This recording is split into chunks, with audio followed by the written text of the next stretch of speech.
Cek, cek. Cek. Nah, coba lihat. Bismillahirrahmanirrahim. Assalamualaikum warahmatullahi wabarakatuh. Alhamdulillahirabbil alamin. Bihi asta'inu ala umurid dunya waddin.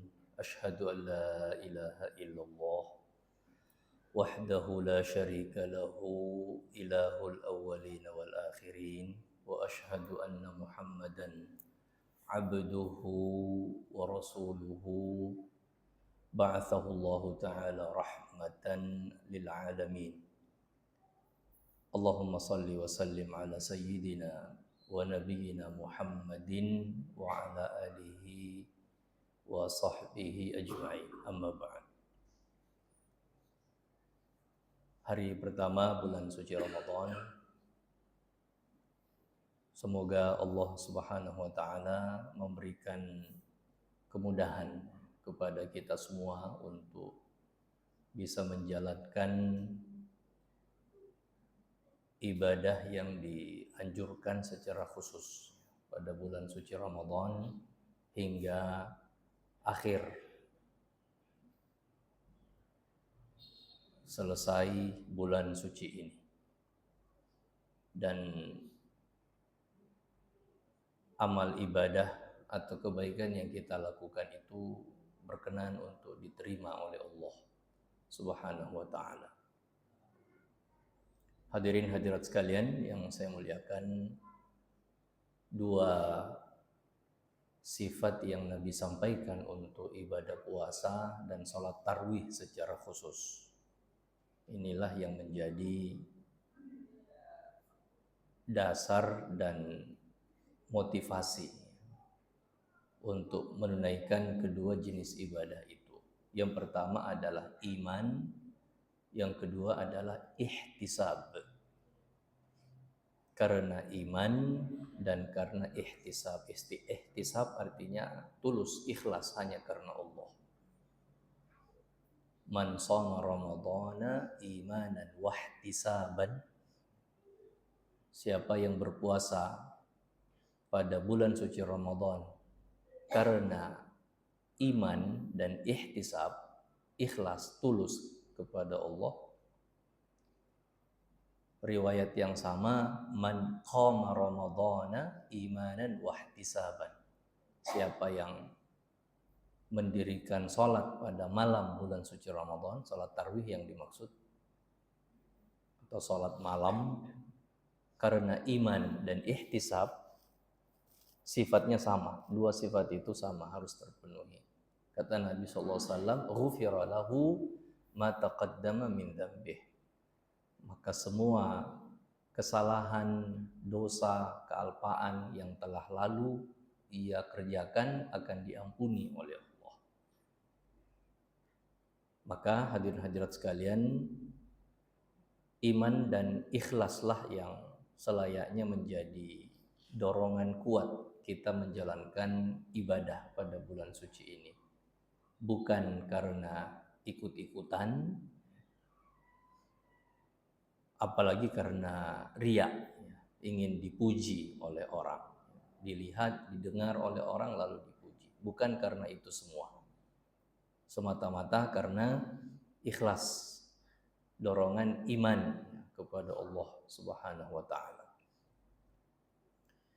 Bapak Ibu, saudara-saudari sekalian yang sama berbahagia, kajian hari pertama bulan suci Ramadan kita akan segarkan bersama satu jenis ibadah yang dianjurkan pada bulan ini, pada bulan suci ini, yaitu berdoa kepada Allah, atau lebih tepatnya memperbanyak doa.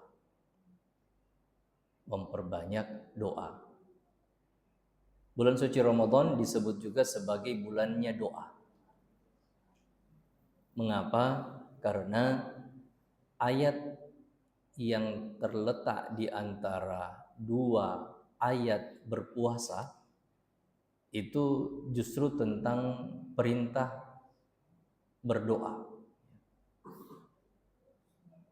Ayat yang menyuruh tentang ibadah puasa pada bulan suci Ramadan ada di dalam surah Al-Baqarah 185 dan 187 nomornya ya. 185 ayat yang secara teks atau secara langsung menyuruh untuk berpuasa pada bulan Ramadan. 187 tentang fikih berpuasa. Penjelasan tentang awal dan akhir puasa, lalu apa yang dilakukan pada saat berpuasa. Itu 187. A'udzubillahi minasyaitonirrajim.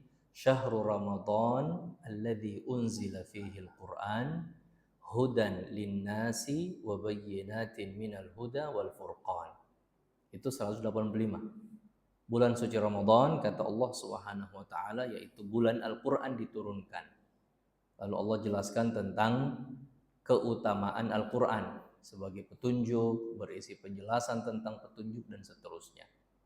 Lalu Allah bilang setelah itu, "Faman syahida minkumus syahra falyasumhu." Siapa yang menyaksikan atau hadir pada bulan suci Ramadan, memasuki bulan suci Ramadan, falyasumhu, maka berpuasalah pada bulan itu. Itu perintah berpuasa pada bulan Ramadan. Dalilnya, dasarnya adalah surah Al-Baqarah ayat 185. Itu khusus ya bulan suci Ramadan. Kalau perintah untuk berpuasa ya kita sudah sering dengar. Ayat sebelumnya malah 183. Tapi belum ada keterangan ayat itu tentang kapan berpuasa. Hanya kewajiban ibadah puasa saja. Seperti kewajiban ini sudah pernah ada pada umat sebelum kita. Ya ayyuhalladzina amanu kutiba alaikumussyam kama kutiba alal ladzina min qablikum. Itu ayat 183. Nah, 185 tentang perintah berpuasa pada bulan suci Ramadan secara khusus. Lalu 187 dua ayat berikutnya Allah Subhanahu wa taala menjelaskan tentang fikih ibadah puasa. Bagaimana cara berpuasa? Awalnya dari mana, akhirnya dari mana? Lalu ada ayat yang terletak di antara keduanya. Nah, ayat ini justru perintah tentang berdoa. Wa idza sa'alaka 'ibadi 'anni fa inni qarib. Ujibu da'watad da'i ila idza da'an. Falyastajibu li wal yu'minu bi la'allahum yarshudun. Apabila umat manusia bertanya kepadamu wahai Muhammad tentang diriku, Allah Subhanahu wa taala menyampaikan kepada Nabi sallallahu alaihi wasallam, apabila orang bertanya kepadamu tentang Allah, fa inni qarib, sampaikan bahwa aku ini dekat dengan mereka. Allah dekat dengan umat manusia. Allah Maha mengetahui segala yang kita lakukan. Segala yang kita mendengar, semua yang kita ucapkan. Bahkan lebih dari itu, Allah mengetahui apa yang kita sembunyi di dalam dada masing-masing. Lebih dari itu, Allah mengetahui maksud pada saat kita berkedip. Ayatnya seperti itu dalam ayat yang lain. Ya'lamu kha'inatal a'yuni wa ma tukhfis sudur. Allah tahu mata yang berkhianat ketika berkedip dan segala yang disembunyikan oleh setiap manusia di dalam dadanya. Ia tidak ungkapkan, ia sembunyi sendiri. Allah Subhanahu wa taala mengetahui itu. Maka Allah dekat. Allah Maha dekat kepada seluruh umat manusia. Dan Allah sampaikan setelah itu, karena Allah dekat, ujibu da'watad da'i idza da'an. Aku mengabulkan semua permintaan dari setiap manusia apabila ia meminta, apabila ia berdoa. Nah, maka para ulama menyimpulkan bahwa ayat ini terletak antara perintah puasa pada bulan Ramadan tentang fikih ibadah puasa, berarti salah satu ibadah yang dianjurkan bersama dengan ibadah puasa adalah berdoa. Banyak berdoa kepada Allah. Yang kedua, bulan suci Ramadan juga bulan anjuran untuk berdoa kepada Allah. Bukankah berdoa setiap saat, setiap waktu? Jawabannya betul, setiap saat, setiap waktu, sepanjang tahun. Tetapi pada bulan suci Ramadan ada waktu khusus. Allah Subhanahu wa taala berikan kepada kita, khususnya umat Islam, dipakai untuk berdoa. Tidak ada pada selain bulan suci Ramadan. Tidak ada pada selain bulan suci Ramadan. Adanya hanya pada di sini, pada bulan ini. Nah, olehnya itu berdoa, banyak berdoa kepada Allah. Doa itu sendiri, hadirin hadirat sekalian, ya kalau dari segi bahasa doa artinya memohon, meminta. Memohon, meminta, mengajak, membujuk, memuji, itu semua adalah arti dari kata doa apabila diucapkan dalam bahasa Arab. Karena aslinya adalah dari bahasa Arab yang kita serap masuk ke dalam bahasa kita. Memohon, meminta, mengharap, mengajak, membujuk. Nah, dari hal ini kita bisa pahami bahwa doa itu juga selain ada harapan dan permintaan atau permohonan, ada sifat membujuk. Apa maksudnya? Membujuk Allah Subhanahu wa taala agar mengabulkan segala atau apa yang kita minta.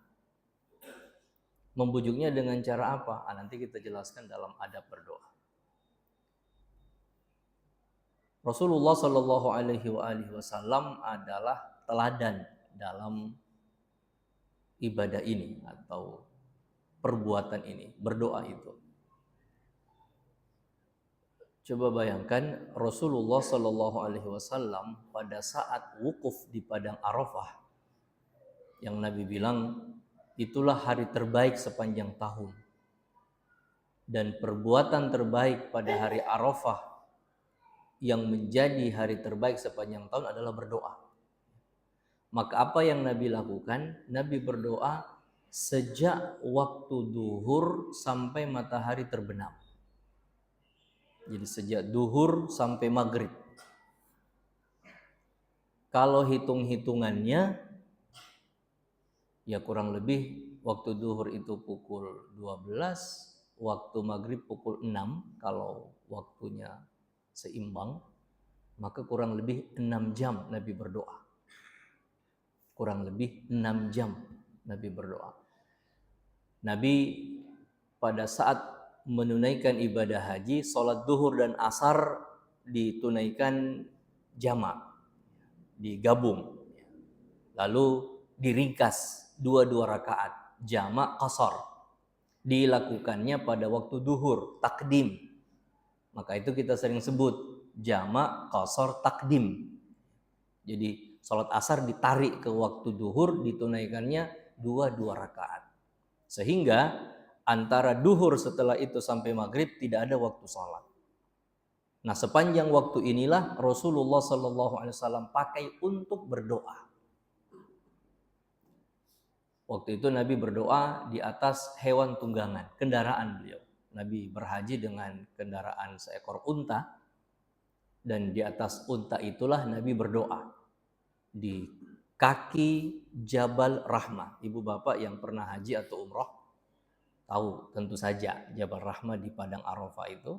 Nabi wukuf di situ di atas kendaraan, dua kaki depan onta itu di atas kaki bukit, duanya di bawah. Itu dijelaskan secara detail malah dalam riwayat hadis. Nabi menghadap ke Mekah atau ke Ka'bah. Jadi posisi Nabi lalu Jabal Rahmah, bukit kecil itu, lalu setelah itu Ka'bah di depannya, menghadap ke arah kiblat. Nabi berdoa sambil mengangkat kedua tangan. Dari waktu duhur sampai maghrib. Sahabat-sahabat Nabi yang itu mengatakan, Nabi tidak pernah berhenti untuk berdoa. Jadi Nabi tidak putus sama sekali, kecuali hanya satu kali. Mengapa? Karena sebagian sahabat ingin mengetahui apakah Nabi pada hari ini itu berpuasa atau tidak. Sebab anjuran untuk puasa pada hari Arafah itu kan berlaku umum. Apakah juga berlaku bagi jamaah haji? Mereka ingin lihat apakah Nabi berpuasa atau tidak. Maka satu orang sahabat mendekat kepada Nabi lalu menjulurkan segelas minuman, segelas susu. Ternyata Nabi ambil dan Nabi minum. Disitulah Nabi memutus doa untuk selanjutnya berdoa kembali. Yang disimpulkan oleh para sahabat, oh berarti ibadah puasa hari Arafah itu sunnahnya dilakukan oleh orang yang tidak sedang berhaji. Jamaah haji tidak sunnah berpuasa pada hari Arafah.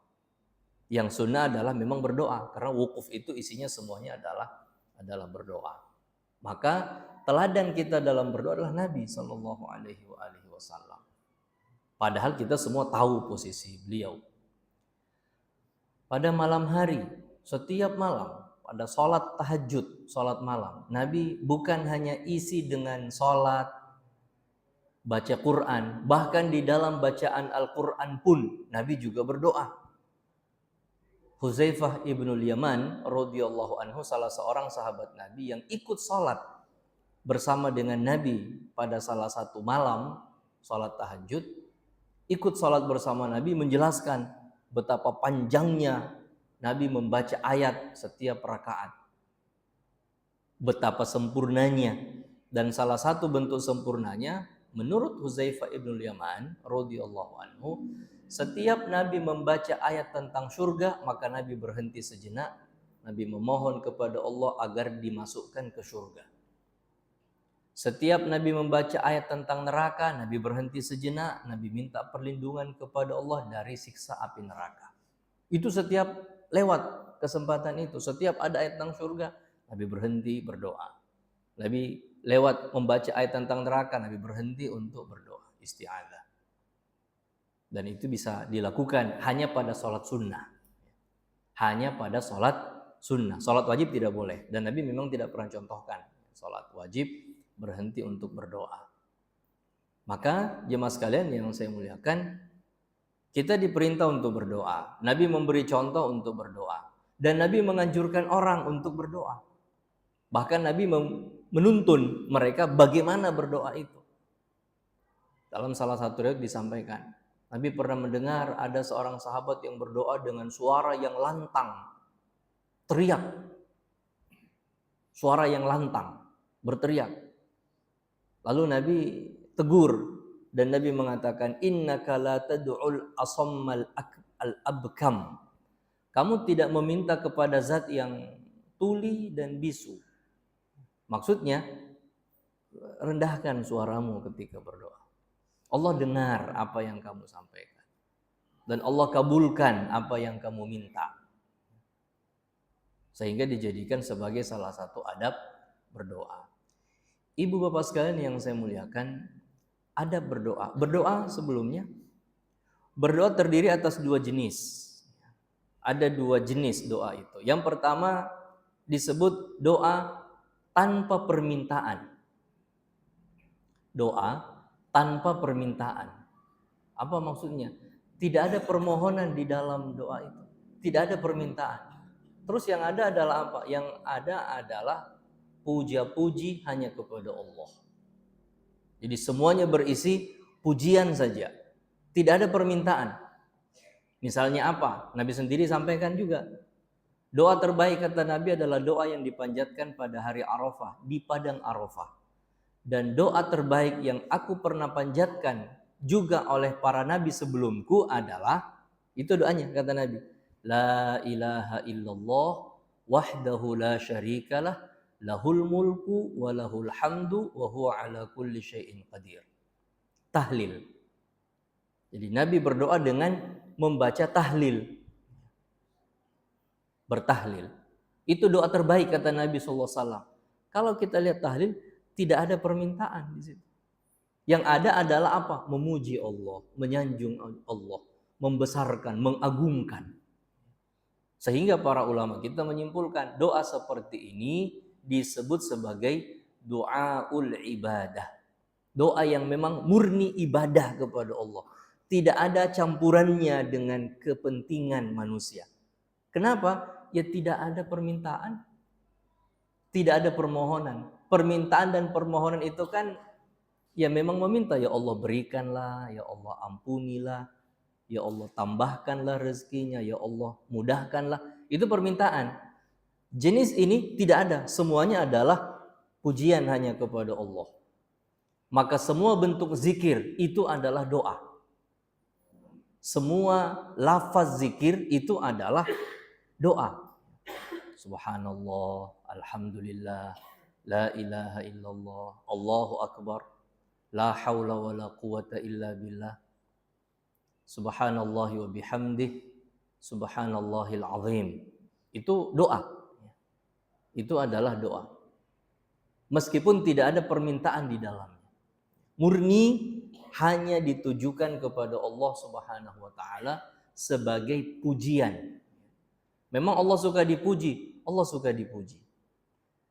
Allah Subhanahu wa taala suka dipuji dan Allah suka orang yang memujinya. Beda dengan kita, manusia. Umat manusia malah dilarang oleh Allah untuk dipuji atau suka dipuji. Bukan dipuji lah, sebab ya orang juga suka mau dipuji. Tapi kalau suka dipuji dan tidak bergerak untuk melakukan kebaikan kecuali ketika mendapat pujian, maka justru itu dianggap berbahaya. Itulah riya. Itulah riya.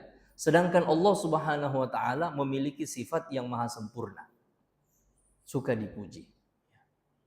Dalam banyak kesempatan ya, zikir yang kita baca. Seperti itu. Itu jenis yang pertama, doa yang tidak berisi permohonan. Isinya adalah lafaz zikir, pujian hanya kepada Allah. Yang kedua adalah doa yang berisi permintaan, permohonan. Memang memasukkan permintaan di dalam itu. Permintaan itu memakai kata perintah. Memakai kata perintah, berikanlah, ampunilah. Ya kalau bahasa Arab, atina, atini, habli, ighfirli, urzuqni, semua memakai kata perintah. Tetapi bukan memerintah Allah, bukan sama sekali. Kata perintah itu apabila dipakai oleh orang kepada Allah, ya memang namanya doa. Menjadi perintah hakiki atau kita sebut sebagai instruksi biasanya, itu kalau dari atas ke bawah.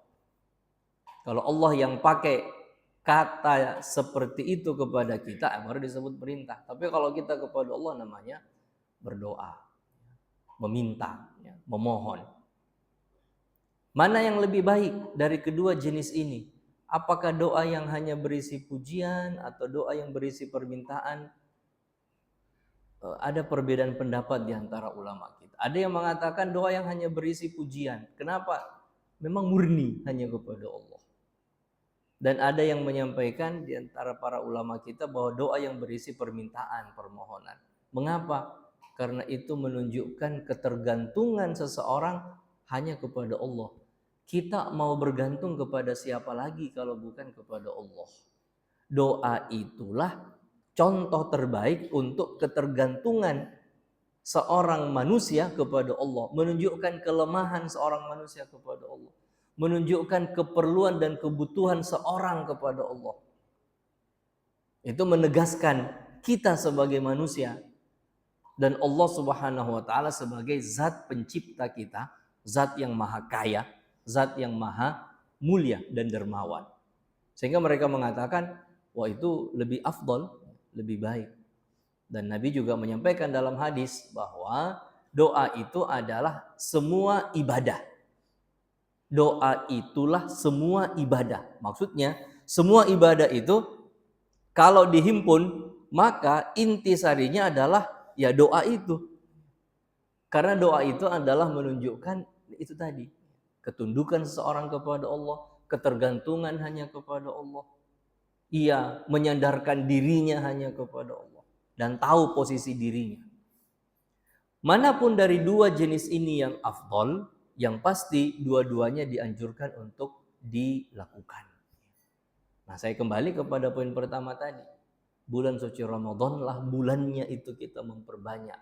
Jadi banyak memuji Allah, banyak memohon dan meminta kepada Allah. Untuk jenis yang pertama, doa yang hanya berisi pujian yang kita sebut sebagai zikir itu insya Allah akan menjadi bahan kajian kita besok. Karena pembahasannya juga cukup panjang. Poin terakhir adalah, Pak Ustadz, saya mau berdoa. Saya mau banyak berdoa. Tapi apakah doa saya dikabulkan oleh Allah?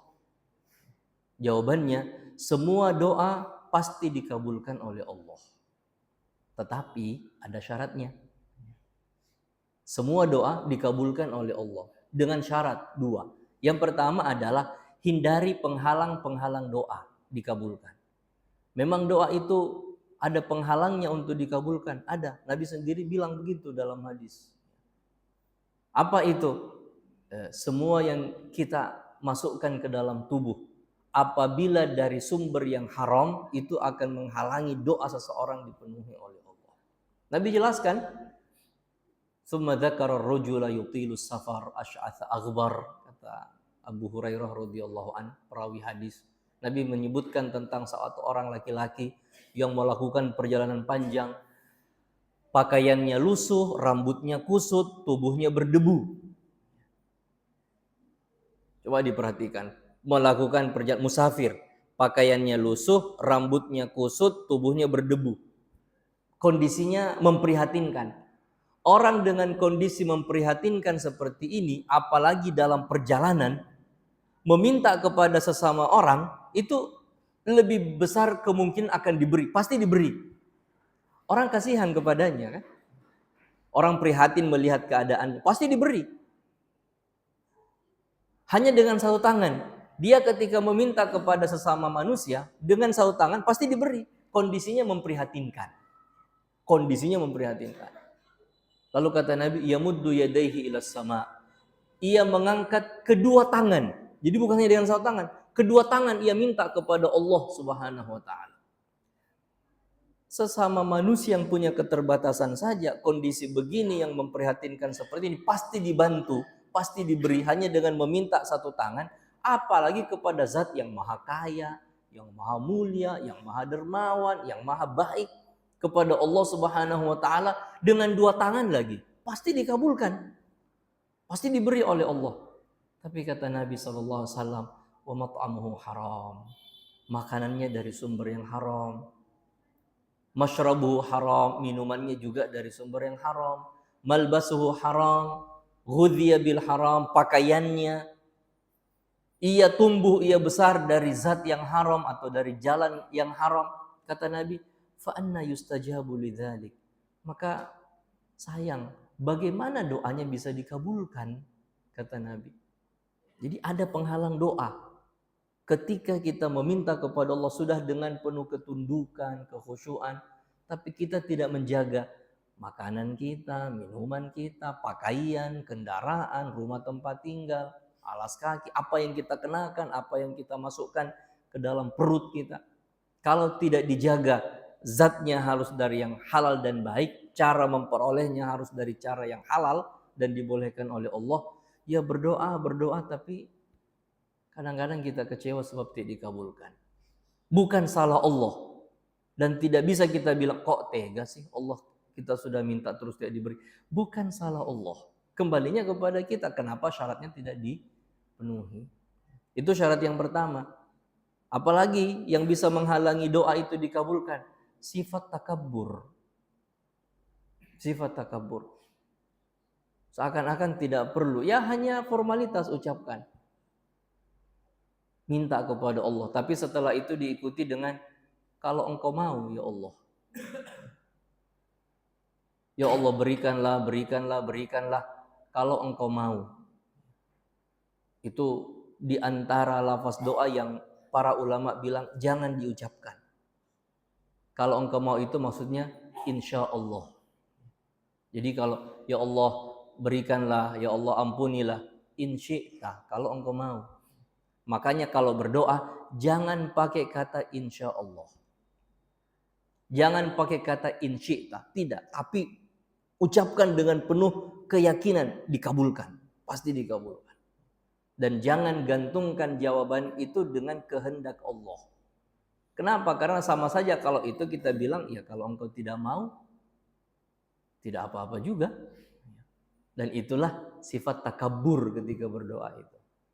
Ini saya sering sampaikan dan sebahagian sudah sering ingatkan atau saya ingatkan.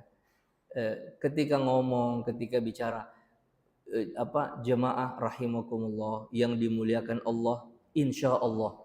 Tidak perlu pakai kata insya Allah kalau mendoakan orang. Ya, teman-teman yang biasa menjadi pengantar acara, moderator atau apa, Bapak Ibu rahimakumullah, insya Allah. Tidak perlu pakai kata insya Allah. Tidak perlu. Kenapa? Kan itu doa. Doa kita buat mereka. Kalau berdoa ya tidak usah pakai kata insya Allah. Supaya apa? Doa itu memang betul-betul sampai dan dikabulkan oleh Allah. Ini syarat yang pertama. Syarat yang kedua adalah menjaga adab doa. Doa dikabulkan oleh Allah apabila adabnya dijaga. Doa itu dipanjatkan dengan penuh adab kesopanan. Di antara adab kesopanan ketika berdoa adalah satu, dengan hati yang rendah. Merendahkan hati kita. Menundukkan rasa kita. Jadi kita mintanya itu ya memang betul-betul saya butuh. Saya perlu kepada Allah. Menghindari sifat yang takabur tadi itu. Satu. Yang kedua adalah mengangkat kedua tangan ketika berdoa. Mengangkat kedua tangan menunjukkan bahwa ya kita memang betul-betul butuh. Mengangkat kedua tangan ke atas. Coba lihat Nabi ketika berdoa, betul-betul tangannya terangkat. Malah pada beberapa kondisi kesempatan Nabi mengangkat kedua tangan sampai pakaian beliau, kainnya itu jatuh. Karena pada zaman dulu orang pakai baju itu dua helai, satu sebagai sarung, satu sebagai ini ya. Kalau dalam bahasa Arab disebut rida, ya. Selendang, kita biasa sebutnya selendang. Seperti kita ketika berihram itu. Itu pakaian hari-harinya orang dulu. Kain ihram, jadi tidak dijahit, dipakai habis itu sebagian jenis pakaian seperti itu. Nah, pernah Nabi pakai baju seperti itu lalu Nabi berdoa, Nabi karena mengangkat tangan tinggi-tinggi, pakaiannya jatuh. Dan ini tidak tertutup. Sampai sebagian sahabat Nabi mendekap Nabi dari belakang mengatakan cukup. Karena kasihan kepada Nabi, doanya sudah begitu kuat. Itu disebut dalam beberapa riwayat ketika Nabi hendak perang Badar. Ketika Nabi hendak perang Badar, jumlah pasukan jomplang betul. Ini 300 umat Islam, ini 1000 non-muslim. Pasukan bangsa Quraisy. Ini dengan persenjataan lengkap, ini persenjataannya pas-pasan karena bukan bermaksud perang. Keesokannya sudah berjanji ingin perang, maka malamnya itu sepanjang malam Nabi berdoa begitu kuat. Abu Bakar Siddiq datang lihat, kasihan kepada Nabi karena berdoanya sudah begitu kuat. Bahkan Nabi sudah sampai melakukan kalimat itu, ya Allah, in halakat hadhil isabatu falan tu'bada ala wajhil ardi abadan. Atau kama qala sallallahu alaihi wasallam, ya Allah, kalau besok pasukan kami ini kalah, maka mulai besok kamu sudah tidak akan disembah di atas muka bumi oleh satu orang pun. Begitu kuatnya Nabi berdoa. Sampai Abu Bakar datang mengambil pakaian Nabi lalu mendekap, ya Rasul, kafaka munasyadataka rabbak. Ya Rasulullah, cukup. Doamu sudah begitu banyak kepada Allah, pasti dikabulkan. Jadi yang menunjukkan memang betul-betul ya Allah saya butuh. Ya Allah saya mau doa ini dikabulkan, angkat kedua tangan. Adab yang lain adalah dengan suara yang lirih. Lirih itu maksudnya tidak teriak, ya, tidak dengan suara yang lantang, tapi tidak juga dalam hati, tapi diucapkan. Jadi diucapkannya ya dilafazkan. Ya Allah, Kalau dalam ayat disebut dengan fala tajhar bi salatika wa la tukhafit biha wabtaghi baina dzalika sabila. Jangan lantang dan jangan juga sangat rendah, tapi dengan suara yang terdengar, suara yang lirih, supaya kita dengar suara kita sendiri. Itu adab yang ketiga. Adab yang keempat adalah jagalah waktu doa yang dikabulkan, lebih cepat dikabulkan. Nah, pada bulan suci Ramadan kita punya banyak waktu seperti itu. Setelah sahur, ya, sebelum berbuka puasa, setelah sholat tarawih. Ini semua adalah waktu-waktu yang mustajab. Waktu mustajab. Dan jaga waktu-waktu tersebut.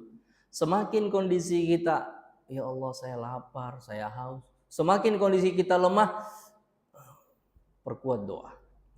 Allah Subhanahu wa taala akan lebih memberikan kepada seseorang ketika lihat kondisinya memang ya perlu dibantu. Maka jaga waktu-waktu untuk berdoa.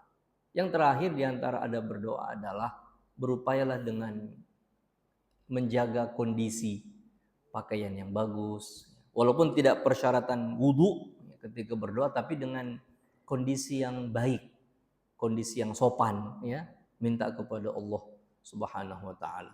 Mudah-mudahan dengan semua adab-adab itu dipenuhi, menghindari penghalang-penghalang doa untuk dikabulkan, apa yang kita minta kepada Allah diterima dan dikabulkan. Terakhir, hadirin hadirin sekalian, sebagai penutup, Nabi Shallallahu Alaihi Wasallam, kita tahu posisi beliau, dosanya diampuni, surganya sudah dijamin, paling tinggi lagi. Tapi Nabi lah yang mengajarkan kepada kita, jangan pernah berhenti untuk berdoa. Jangan pernah berhenti untuk berdoa. Dikabulkan, pasti dikabulkan. Tetapi waktu dikabulkannya tidak ada yang bisa jamin. Kadang kita minta cepat, tapi jawabannya tidak pada saat kita meminta. Kenapa? Allah yang paling tahu mana dari semua permintaan kita ini yang lebih dulu diberi. Kita ulangi lagi, tidak putus asa, dan itulah yang Nabi contohkan kepada kita semua. Hadirin sekalian yang saya muliakan, semoga Allah Subhanahu wa taala memberikan kepada kita kemudahan untuk terus beribadah. Jaga ibadahnya khususnya pada bulan suci Ramadan, dan jaga ibadah-ibadah sunnah seperti ini, sebab inilah yang bisa mengangkat nilai ibadah puasa kita. Ibadah puasa memang hukumnya wajib, tidak ada pilihan. Dia tidak punya pilihan, lakukan tidak lakukan karena wajib. Sehingga nilainya ya datar, flat, standar. Yang membedakan nilai puasa antara satu orang dengan orang lain adalah yang sunnah kayak gini, diisi dengan doa tidak, diisi dengan baca Quran tidak, sholat tarawihnya seperti apa, zikirnya kayak gimana, ibadah-ibadah lain yang inilah yang akan menambah ibadah Ramadan kita. Jazakumullah khairan. Cukup sampai di sini. Hadanallahu wa iyyakum. Subhanakallah bihamdik. Asyhadu an la ilaha illa anta astaghfiruka wa atubu ilaik. Wa sallallahu wa sallim ala nabiyina Muhammad wa ala alihi wa sahbihi ajma'in. Wa akhiru da'wana alhamdulillahi rabbil alamin. Jamaah sekalian yang dirahmati Allah Subhanahu wa taala, Bapak dan Ibu. Demikian tadi ceramah yang disampaikan oleh Ustaz. Mungkin ada dari jamaah yang bertanya, Ibu bisa di pakai mic kami sediakan. Diserahkan kita sampai waktu suruh supaya sekalian kita bisa sholat suruh secara masing-masing. Ada mungkin pertanyaan, ada yang bisa dinyalakan kalau di atas. Bapak-bapak juga bisa, kalau ada yang ingin ditanyakan jemaah. Ibu-ibu ada yang dari situ kalau ada yang ditanyakan. Ada. Jemaah sekalian kalau ada pertanyaan kita silakan ya.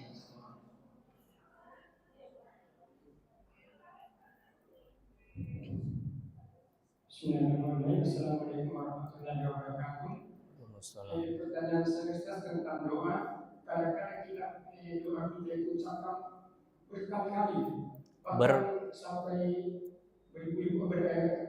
banyak kali. Apakah di situ tidak menimbulkan keyakinan bahwa doa kita tidak dikabulkan? Atau apakah kita harus berdoa untuk doa yang lain? Maksudnya banyak-banyak kita ucapkan. selama ini kita berdoa begitu saja terus kita ucapkan terus ada keyakinan mungkin bahwa doa itu tidak diperhatikan sampai kita mengulang terus bahkan beberapa kali. Ya itu saja pertanyaan Ustaz.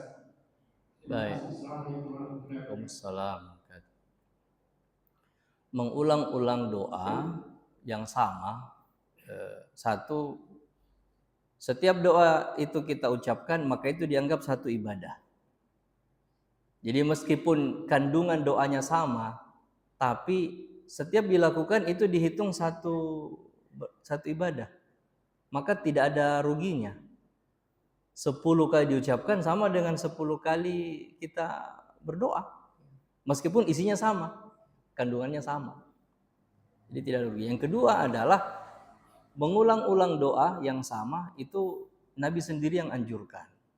Mengapa? Karena menunjukkan, ya kalau dalam bahasa Arab namanya ilhah, memperkuat, ya, memperkuat doa itu. Allah perhatikan, pasti perhatikan. Tapi semakin kita ulangi, semakin kita minta, maka perhatiannya tentu saja akan lebih besar.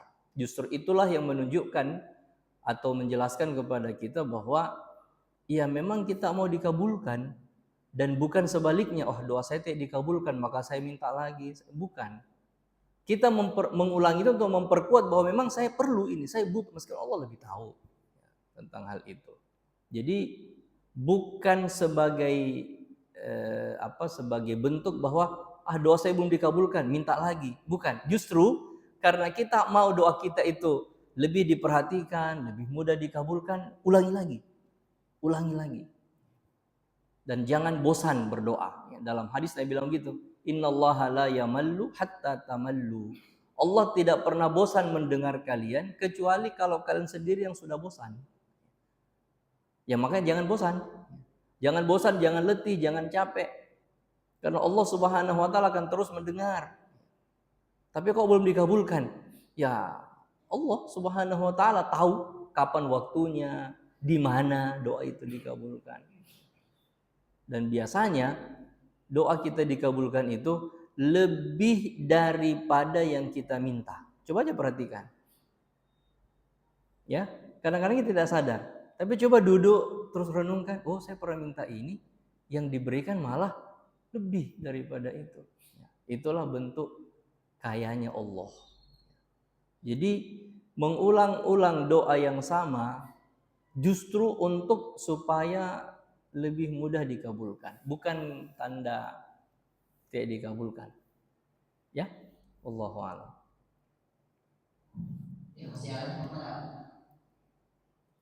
Ya kalau sudah tidak ada, kita buka mungkin sama subuh kita untuk hari ini, insyaallah untuk subuh besok kemarin masih diisi oleh usaha kita dengan pembahasan yang berkelanjutan. Jadi insyaallah model cara masuk kita di bulan Ramadan seperti ini. Kalau ada pembahasan yang kita panjang, akan diisi kembali di subuh yang besoknya. Kemudian kita memberikan kesempatan kepada jemaah untuk sesi tanya jawab. Sekiranya kita cukupkan apa yang pertemuan kita untuk hari kita pada subuh hari ini. Kita tutup dengan membaca doa kafaratul majelis. Subhanallahumma wa bihamdihi, asyhadu an la ilaha illa anta, astaghfiruka wa atubu ilaik. Assalamualaikum warahmatullahi wabarakatuh.